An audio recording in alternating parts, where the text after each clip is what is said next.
Hello everybody and welcome to a quick little guide on the Shadow Swordsman's Cunning spec in Tarisland. Now this spec actually has a very high DPS ceiling, comparable in fact to the mage specs of Frost and Flame. So if you do decide to give it a shot, you'll have a really good time in dungeons, raids, world bosses, and even in PvP thanks to a very high damage output. Now this class is based around two main resources. The first resource is called Energy. Now Energy regenerates entirely by itself. In its base form, the cap for Energy is 100, but we'll talk about how we can increase that in just a bit. The second resource is called Poison. Each stack of Poison is denoted by a section of this wick above the energy bar. You'll notice that there are 5 sections total, which means that you can have up to 5 stacks of Poison at any given time. So how do we use these resources? Well, most of your skills consume energy and either give or consume stacks of Poison. We'll talk more about how to use energy efficiently and how to gain and use stacks of Poison when we go over the skills in just a bit. Before we move on to that though, I want to mention that the base form of this skill is actually called Phantom Slashes. You can get Twin Blade Slash using talents, which we'll cover later in the video. And in my experience, Twin Blade Slash is a lot better than Phantom Slashes just because it provides a lot more stacks of poison when you use it. For more guides on other classes in Tarisland, check out my channel below. Okay, so let's talk a little bit about the skills of this spec. The first skill is Poison Blade. Now this is a basic single target attack that does one hit and a nice chunk of damage. It does, however, cost 30 energy, and in return, it'll give you 1 level of poison. So if I use it on this dummy here, you'll notice that every time I use it, I gain 1 level of poison and it consumes 30 points of energy. The second skill is Twin Blade Slash. Now this is a single target attack as well, however it does 2 hits and in total does less damage than Poison Blade. This skill costs 40 energy and gives you 2 levels of poison in return. So if I use it on the dummy here, you'll notice that it'll cost 40 points of energy and give me 2 levels of poison. The next skill is actually the most important skill in your kit, and that is Poison Sting. Now Poison Sting actually has 2 modes, Base Mode and Deadly Poison Mode. Deadly Poison Mode is only available if you have 5 stacks of poison or 5 levels of poison built up. In its base form, Poison Sting is a basic single target attack that does a nice chunk of damage and costs 1 level of poison. It does not cost any energy. So you'll see if I've built up a couple of levels of poison, I can use Poison Sting, which will consume 1 level of poison and no energy whatsoever. In Deadly Poison Mode, which you again unlock when you have 5 levels of poison built up, it's still a single target attack, but this time it'll do a little bit more damage. However, much more significantly than that, it'll apply a massive damage over time to the target that you've selected. Now this damage over time, known as poisoning, is very significant to your DPS. So you want to make sure that it's up all the time, constantly, on the target that you're fighting. Now poisoning can stack twice, but that doesn't increase the damage, but instead just increases the duration. But remember, you can only stack it twice, so the maximum duration that you can have is 40 seconds. Now again, and I cannot stress this enough, the damage over time provided by poisoning is so significant, and you want to make sure that it's up constantly. Without it, you'd struggle very much to keep up with the other DPSs in your party. I also want you to notice that Deadly Poison, unlike the base form of Poison Sting, does in fact cost 30 energy. We'll talk a little bit more about how to cycle through our skills so that we keep that poison up all the time when we get to the rotations later in the video. So you can see on this dummy here that I've built up 5 levels of poison and I can use Deadly Poison as a result. When I use it, it does a lot of damage, and if I stop attacking this monster, it'll do damage over time, a very significant amount of damage over time, until poisoning runs out. The fourth skill is called Fatal Strike. Now this is a single target attack as well, but unlike the last 3 skills, it actually does a very big chunk of damage to the target. Additionally, it increases the damage that they take by 10% for 4 seconds, so it's a nice little buff to have. Now this skill does not consume any amount of energy, and it also does not give you any levels of poison. This can be changed later with talents, which we'll talk about when we get to that section. The next skill is Spinning Blade. Now Spinning Blade does consume 30 energy, but it does not give you any levels of poison. Instead, it'll do AoE damage in a small circle around your character. Now for each enemy hit with that AoE, the cooldown of the skill is reduced by 1 second. So if you hit enough enemies with it, the cooldown will be reduced so much that you can actually use the skill again instantly. Additionally, even though it consumes 30 energy to use, if you manage to hit 3 or more enemies, you'll get all of that energy back. However, because the damage of this skill is actually so low, and that energy cost only gets refunded if you hit 3 or more enemies, it's not recommended to use this skill at all when you're fighting a boss. The only real use for this skill is when you're fighting mobs, or if the boss has summoned minions who have gathered around the boss, in which case you can use this skill sort of as a filler in between your other skills. So I can go up to this dummy here and use Spinning Blade, and you can see it does a bit of damage, and consumes 30 points of energy.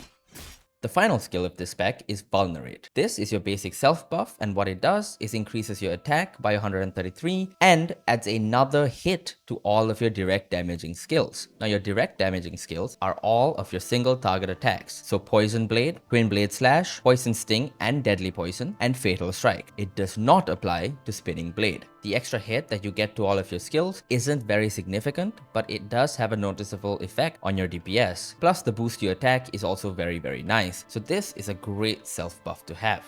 Finally, we have the Inscribed Stone skill for this class. When this skill has been activated, Poison Blade will start to give you levels of poison without consuming any energy, which makes it very easy to get to 5 stacks of poison very quickly for no cost in energy. Additionally, it makes poison, that damage over time, do extra damage and increases the duration of any poison that you've already applied to the target. However, while the skill is active, it takes away the ability for that to stack, so you can only have a maximum of 20 seconds of poison, which will be extended by this to 22 seconds. You cannot have 2 stacks extending to 40 seconds while this skill is active. So those are the skills for this spec. If the target that you're fighting is poisoned and then they die while poisoned, you'll actually gain 3 stacks of poison. Additionally, if they're poisoned and you kill them with one of your direct damage skills, in other words Poison Blade, Twin Blade Slash or Fatal Strike, you'll actually gain an extra stack of poison on top of the poison that those skills will already give you. Now this might be a bit confusing, so I'll demonstrate.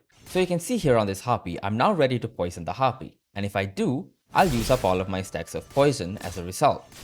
But when this harpy dies, I'll actually gain 3 stacks of poison as a reward because the harpy died while poisoned. Similarly, if I manage to kill the target while it's poisoned using one of my direct damage skills, I'll actually get an extra stack of poison on top of the poison given by the skill itself and the 3 stacks of poison I'm given as a reward for killing the mob while it's poisoned. This might still be a little bit unintuitive and confusing because it's not really mentioned well in any of the class documents, so go ahead and try it out for yourself and it'll make sense very quickly.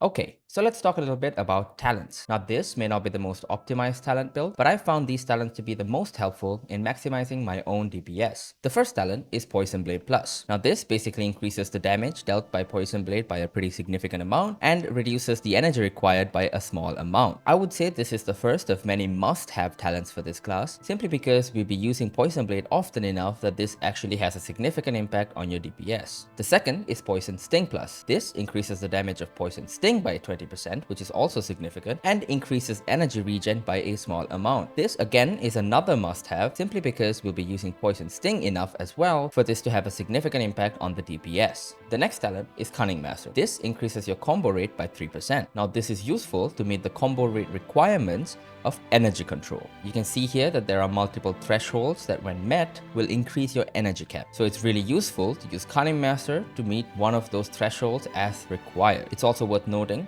that the first stat priority for this class is actually getting your combo rate to 42%. So this talent will help you get there a little bit quicker as well. Next, we've got Toxic Amplify, which adds a little buff to poisoning such that whenever you poison a target, your damage is increased by 10% for 6 seconds. Since we'll be using poison a lot anyway, this is a nice little buff for no extra effort, so I do recommend picking it up. Then we've got Weakness Strike. This is another must-have because it increases the damage of Fatal Strike by a pretty significant amount, and more than that, it makes it so that Fatal Strike will now give you 1 level of poison when used. Next, we've got Twin Blade Slash. Now this is obviously a must-have for this build because it replaces the base second skill Phantom Slashes with Twin Blade Slash. Next, we've got Twin Blade Ambush. Now this talent makes it so that whenever you use Twin Blade Slash, there's a small chance, 27%, that your next Poison Blade, which is your first skill, will not consume any energy. And furthermore, if the target has less than 25% HP, whenever you use Twin Blade Slash, the next Poison Blade will always be free. This is useful in general, but it's particularly useful against bosses, since a good portion of the battle will be with the boss having less than 25% HP. Next, we've got Poison Plus, which is another must-have because it increases the damage dealt by your damage over time poisoning, and additionally, and much less significantly, it increases your energy recovery by a small amount. Next, we've got Poison Twin Blade. Now this is a very important talent for this build. This makes it so that when you use Twin Blade Slash after using Fatal Strike, you'll gain 2 extra levels of poison. Now remember, Fatal Strike gives you 1 level of poison and Twin Blade Slash gives you 2 levels of poison by default. So with this talent, you'll gain 1 level of poison from Fatal Strike and 4 levels of poison from Twin Blade Slash if you use them in succession. As you can see here, I've got 0 stacks of poison currently, and if I use Fatal Strike, I've got 1. And now I can use Twin Blade Slash to get 4 instead of 2. And just like that, I filled out my poison bar. So again, this is a must-have for this build for the ability to go from 0 to 5 poison stacks very quickly. Next, we've got Fatal Strike Plus. This increases the base damage of Fatal Strike even more and increases the damage boost it grants by 4%. Remember that Fatal Strike by default grants a 10% damage boost for 4 seconds, so with this talent it'll grant a 14% damage boost. Additionally, the increase in damage stacks with Weakness Strike, which we got earlier, so I do recommend picking this up as well to make the damage of Fatal Strike very high. Next, we've got Twin Blade Slash Plus. Now this talent increases the damage done by Twin Blade Slash by 60%. Additionally, if the target is already poisoned, it'll increase it by another 60%. Since we plan on having poison up consistently, and since we use Twin Blade Slash a lot, this is an absolute must-have for this build because it has a very significant effect on your DPS. Then we've got Vulnerate Plus. This makes Vulnerate last 4 seconds longer and you'll deal a little bit more damage while it's active. Since Vulnerate has a pretty noticeable impact on our DPS, having it last a little bit longer and do a little extra damage is pretty useful to have. Next, we've got Infinite Energy. This makes it so that when you do those extra hits with Vulnerate, you'll recover a bit of energy. Now this isn't super significant, but it's effortless and nice to have. Finally, with the leftover point, we've got Toxin Test. This makes it so that if you poison a target while Vulnerate is active, it'll extend the duration of Vulnerate by a few seconds. This again isn't very significant, but it is nice to extend that buff a little bit longer. Okay, now that we've got our talent set up, let's take a look at a few of the rotations that we'll be using with this spec. Now, contrary to other classes, there are actually 2 basic rotations to use, depending on whether the target is currently poisoned and how much of that poison is remaining. We'll look at these rotations using flowcharts to make it a little bit easier. All these flowcharts will be available in the description below. So the first flowchart here is to be used when we have less than 5 to 10 seconds of poison remaining on the target. Now you can bring that threshold even lower if your ping is good, but I've found 5 to 10 seconds to be a nice compromise for everybody. You might notice that this rotation aims to reapply poison to the target. Remember, you want to keep that poison up at all times. You might also have noticed that there are actually 2 paths to deadly poison in this rotation. The upper path, marked with a star, is preferred, but in case Fatal Strike and Vulnerate are not available off cooldown, you've got the lower path to fall back on. So in the upper path, we're going to start with Vulnerate to get that extra damage boost, followed by Fatal Strike and Twin Blade Slash to get 5 stacks of poison, and then apply that onto the target using Deadly Poison. In the lower path, we're going to use Twin Blade Slash followed by Poison Blade 3 times to get 5 stacks of poison, and then apply that using Deadly Poison as well. Now if Twin Blade Slash is on cooldown, you can of course use Poison Blade first and then Twin Blade later before applying Deadly Poison. Regardless of how you go about it, the key is to get 5 stacks of poison so that you can apply Deadly Poison to get that damage over time up on the target. Here's what the upper and the lower paths would look like in game.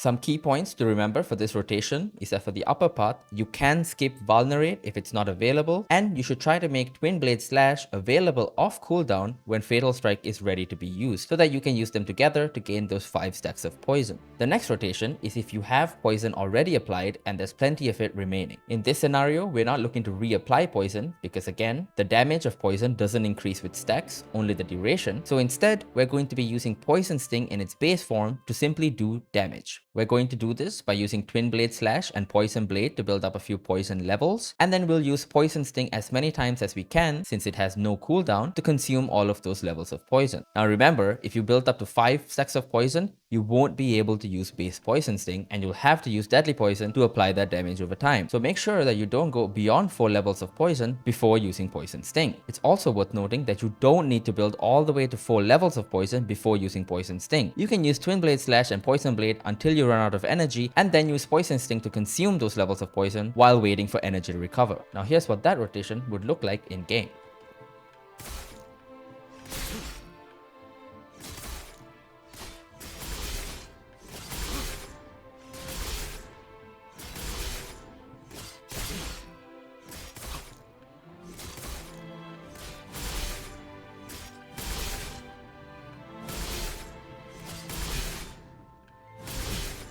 And that's about it for the rotations for this class. Again, these flowcharts will be available in the description below, so take a look at them if you'd like to. The key point to remember is that you want to keep that damage over time poisoning up on the enemy at all times, and when it's getting low, you want to be refreshing that with deadly poison, and when it's up and has enough time remaining on it, you want to be using the base poison sting to do as much damage as possible. Now, there are a couple of things to remember with this class, and a few pieces of advice to keep in mind. Firstly, this is a melee DPS class, which means that you need to get really close to enemies to do damage. This tends to be your biggest DPS killer because you'll often be out of range while you're dodging boss attacks. In contrast, ranged DPS classes have much better damage uptime because they can do damage from far away while dodging boss attacks. With some bosses, there's really nothing you can do about this. For most bosses though, knowing their attack patterns can help a bit so that you can plan ahead and can maximize your damage uptime. The next thing to keep in mind is that the AoE in this class is pretty bad. We have one AoE skill that does very little damage, so if you're running through a dungeon leading up to a boss, don't worry if your DPS seems low